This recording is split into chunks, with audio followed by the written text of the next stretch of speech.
You're crouched low behind a rusted dumpster at 0300, rain slicing sideways across the alley, and your heart is hammering so hard it feels like it's trying to crack your ribs. The red dot from your Glock dances across the warehouse door 2 blocks down, where a terror cell is holed up with enough explosives to turn half the city into a crater. Your earpiece crackles. HRTs stacked and ready. Breachers got the charge set. One word from you, and this whole thing goes kinetic. You've run the playbook 100 times in your head. Positive ID on the leader, no civilians in the fatal funnel, 0 hesitation. This is the FBI at its rawest. The moment where months of paperwork, surveillance vans, and dead-end tips either pay off or get somebody killed. Your finger hovers near the transmit button. But this isn't where your story starts. It starts years earlier,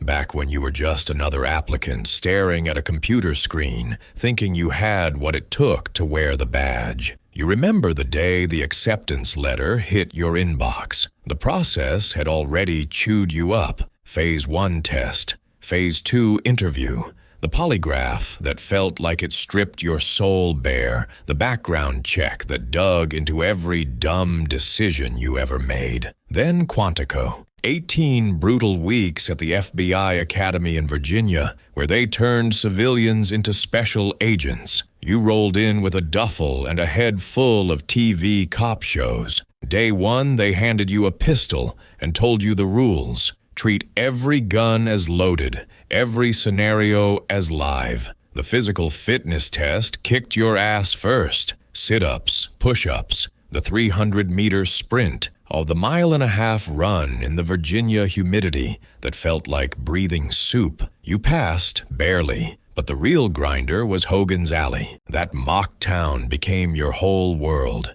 Bank of Hogan got robbed more times than any real bank in America. You'd sprint down the street in full kit, heart slamming, while role players screamed and simunition rounds popped off like firecrackers. One screw-up, flagging a teammate with your muzzle, hesitating on a shoot-no-shoot, or forgetting to clear a corner, and the instructors tore you apart in the debrief. You learned to interview a sobbing victim while your partner covered the suspect, who might pull a knife any second. You practiced high-speed vehicle maneuvers on the precision course until your hands shook from adrenaline. Nights you'd collapse in the dorm, but ears ringing from the live fire range, wondering if you'd ever sleep again without dreaming about Hogan's Alley turning real. Out of your class, a few washed out. The rest stood on that graduation stage, badges pinned, and you felt it in your bones. This wasn't a job.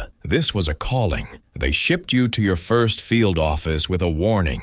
The real training starts now. Your probationary year as a brand new special agent was pure grind. You weren't kicking doors every night like the movies. You were the low man on the totem pole, buried in paperwork, running license plates at 2 a.m., sitting in a surveillance van that smelled like stale coffee and sweat for 12-hour shifts. Your first arrest came on a bank fraud case. Some guy who thought he was slick wiring money overseas. You cuffed him in a Walmart parking lot while his kids watched from the minivan. Your hands didn't shake until you were back at the office writing the 302. You learned the Bureau's rhythm fast. 90% waiting, 10% pure chaos. Counter-terrorism tips, cyber intrusions, public corruption. Every squad had its flavor, but you chased whatever the duty agent handed you. You testified in your first trial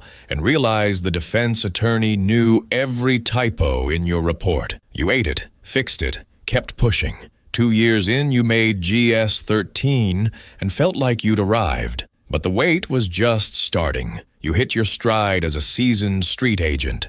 Cases got bigger. You ran a multi-year OCD ETF takedown on a cartel crew, moving fentanyl through the port. Weeks of wiretaps, flipping low-level guys in back alley meetings, watching mothers lose their kids to overdoses in the autopsy photos. One night you sat in a safe house with an informant who'd just buried his cousin, and he looked at you like you were the only thing standing between him and a bullet. You promised protection you weren't sure the Bureau could deliver. The raid went smooth. HRT handled the heavy stuff while your team swept the warehouse, but the images stuck. The smell of cordite and fear, the way the suspect's eyes went dead when you read him his rights. You started sleeping with the TV on because silence brought the faces back. Your marriage took its first real hit when you missed your kid's birthday for the third time in a row. "It's just work,"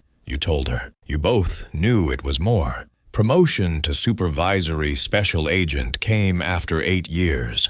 Now you ran a squad of 8 agents chasing white-collar fraud and public corruption. No more pure street time. You approved every 302, every search warrant, every overtime slip. You sat in briefings where bosses wanted results yesterday and Congress wanted explanations tomorrow. You mentored the new kids the way your first SSA had mentored you. Quiet, no bullshit, just watch your six and document everything. One of your agents almost got shot on a warrant service because the intel was thin. You pulled him aside after, bought him a coffee, and told him the truth. You carry every close call forever. The bureaucracy started grinding you harder now. Budget fights, sensitivity training that felt like check-the-box nonsense while real threats piled up. Your back started aching from too many hours at a desk. Your knees clicked when you stood, but the squad trusted you, and that meant something. Assistant Special Agent in Charge. That was the jump that changed everything. You ran operations for a whole field office now, coordinating with local PD, DEA, ATF. You greenlit the big ones, the child exploitation ring that spanned 3 states, the espionage case where a contractor was selling secrets to a foreign power. You briefed the SAC at 0600, then flew to Washington for congressional hearings, where politicians grilled you on why the Bureau hadn't stopped something that hadn't even happened yet. The politics were vicious. One bad headline, and your career could stall. You lost sleep over resource calls. Who got the overtime? Who sat on the wire? You watched good agents burn out and bad ones skate because of connections. Your wife stopped asking when you'd be home. Your kids learned not to wait up. One night after a successful HRT-assisted raid, you sat in your government-issued Tahoe staring at the dashboard, blood still pumping from the takedown, and wondered if the badge was worth the man it was turning you into. Special agent in charge of a mid-size field office felt like wearing the weight of the whole damn country.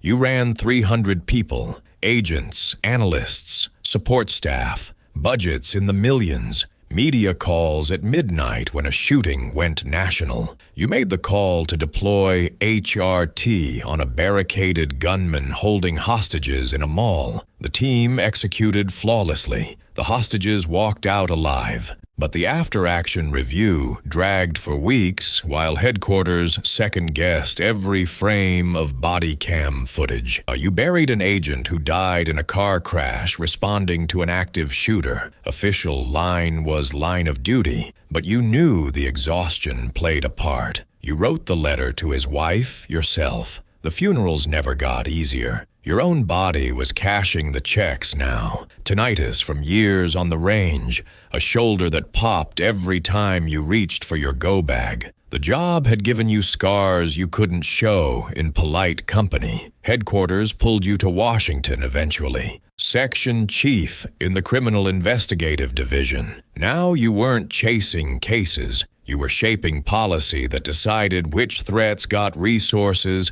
and which got ignored. You briefed assistant directors and occasionally the director himself. The view from the 7th floor was all marble and suits, but the weight was heavier. You killed good ops in conference rooms because the risk wasn't worth the headline. You watched younger agents rotate in from the field, eyes bright with the same fire you once had, and you tried not to let the cynicism show. The bureaucracy could swallow careers whole. Promotions sometimes went to the guy who played the game instead of the one who closed cases. You still flew out to major incidents, bombings, mass shootings, because you couldn't let go of the street entirely. The nightmares followed you to hotel rooms in D.C., kids in body bags, mothers screaming at press conferences, the quiet click of a handcuff that meant justice, but never brought anyone back. Assistant director level meant you ran entire programs. National security or violent crime or cyber didn't matter.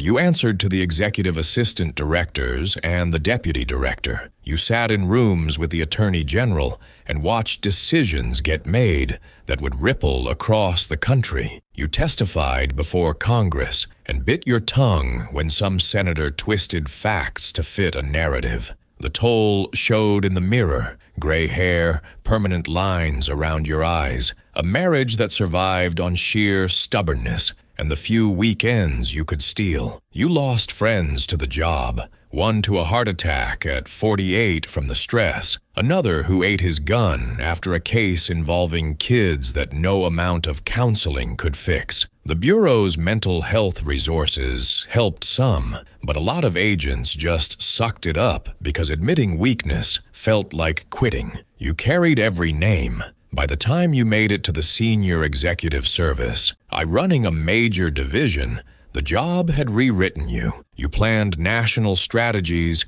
coordinated with the CIA and NSA, briefed presidents on threats most Americans would never hear about. The pride was real. You'd helped stop plots that would have made headlines for the wrong reasons. But the cost was everything else. Your kids were grown and barely knew you. Your body was a collection of old injuries and new prescriptions. The silence after retirement was the loudest sound you'd ever heard. You turned in your credentials on a rainy Tuesday, drove out the gate at Quantico for the last time, and sat in your driveway for 20 minutes, staring at the house you barely lived in. The nightmares didn't stop. Some nights you still smell cordite from a raid that ended 20 years ago. Some nights you wake up reaching for a radio that isn't there. You don't talk about it much. Not to your wife, not to the VA guy. The only people who get it are the ones who lived it.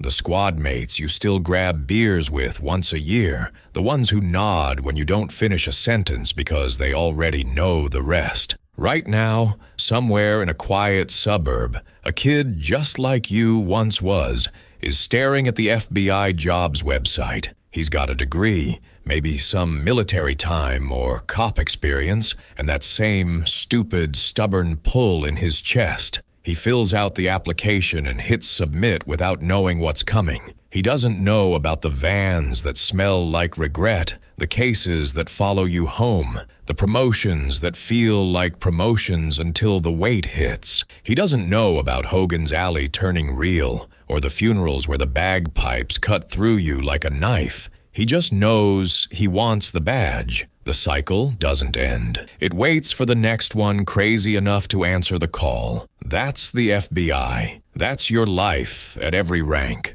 You put on the suit and the badge, and you never really take it off. Even when you're just some guy mowing the lawn on a Saturday, wondering if the neighbor kid shooting hoops will ever understand what it costs to keep the world from falling apart. He won't, and that's exactly how it's supposed to be.